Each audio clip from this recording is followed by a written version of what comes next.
Hello बच्चों, welcome to करुणास teaching. आज मैं क्लास 9th और क्लास 10th के हिंदी इलेक्टिव ऑप्टेड बच्चों के लिए जो रिवाइज्ड कोर्स कंटेंट है वो लेकर आई हूँ।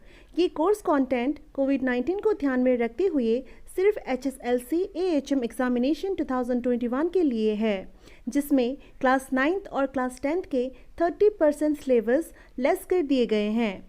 तो आइए सबसे पहले हम क्लास 10th के फाइनल के हिंदी इलेक्टिव सिलेबस को देख लेते हैं। यहाँ आपके सिलेबस को ग्रुप ए और ग्रुप बी दो भागों में विभाजित किया गया है। तो बच्चों, ये रहा आपका फाइनल का सिलेबस। तो फाइनल एग्ज़ाम के लिए ग्रुप ए में आपको गद्य खंड में पढ़ना है नींव की ईंट, छोटा जादूगर, भोलाराम का जीव, जिसमें से नींव की ईंट और छोटा जादूगर में कुल मिलाकर 10 अंक और भोलाराम का जीव पाठ में 8 अंक दिए गए हैं। उसके बाद ग्रुप ए के ही पद्य खंड में आपको पढ़ना है साखी, जो कि कबीरदास जी द्वारा रचित है, और दूसरा है पत्र, जो कि मीराबाई जी द्वारा रचित है, जिसमें दोनों साखी और सबद को मिलाकर 16 अंक दिए गए हैं। ग्रुप ए के गद्य और पद्य खंड के साथ व्याकरण भाग में आपको क्लास 9th के ग्रामर पोर्शन को भी देखना है। उसके साथ आपको लिंग, वचन, कारक, संधि, समास, पर्यायवाची शब्द, विपरीतार्थक शब्द, अनेक शब्दों के लिए एक शब्द, उपसर्ग और प्रत्यय, मुहावरे एवं लोकोक्तियाँ, वाक्य शुद्धिकरण और वाक्य परिवर्तन, इन सभी व्याकरण भाग को देखना है। व्याकरण भाग में कुल मिलाकर आपको 16 अंक दिए गए हैं। तो ग्रुप ए में आपका कुल मिलाकर अंक हुआ 50। आइए अब ग्रुप बी की ओर बढ़ते हैं। ग्रुप बी में गद्य खंड में आपको पढ़ना है नीलकंठ पाठ और पद्य खंड में पढ़ना है जो बीत गई कविता। नीलकंठ पाठ में आपको 14 अंक दिए गए हैं और जो बीत गई कविता में 12 अंक दिए गए हैं। इसके साथ आपको रचना भाग भी देखना है, जिसमें आपको निबंध देखना है, पत्र लेखन, अपठित गद्यांश और अनुवाद। तो यहाँ पर रचना भाग में आपको 24 अंक दिए गए हैं। तो ग्रुप बी में भी आपके कुल मिलाकर 50 अंक हुए। तो ग्रुप ए के 50 और ग्रुप बी के 50 अंक मिलाकर कुल मिलाकर आपके मार्क्स हुए 100।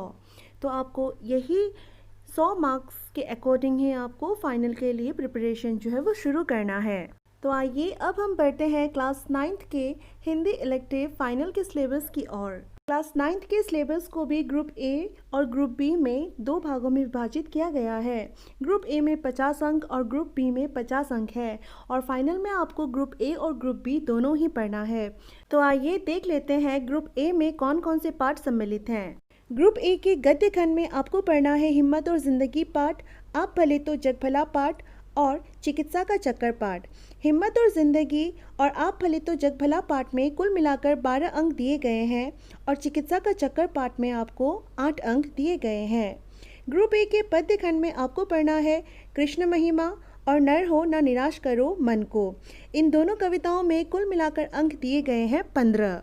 साथ ही व्याकरण भाग में आपको पढ़ना है लिंग, वचन, कारक, संधि, उपसर्ग और प्रत्यय, मुहावरे एवं लोकोक्तियाँ। तो व्याकरण भाग में आपको कुल मिलाकर 15 अंक दिए गए हैं।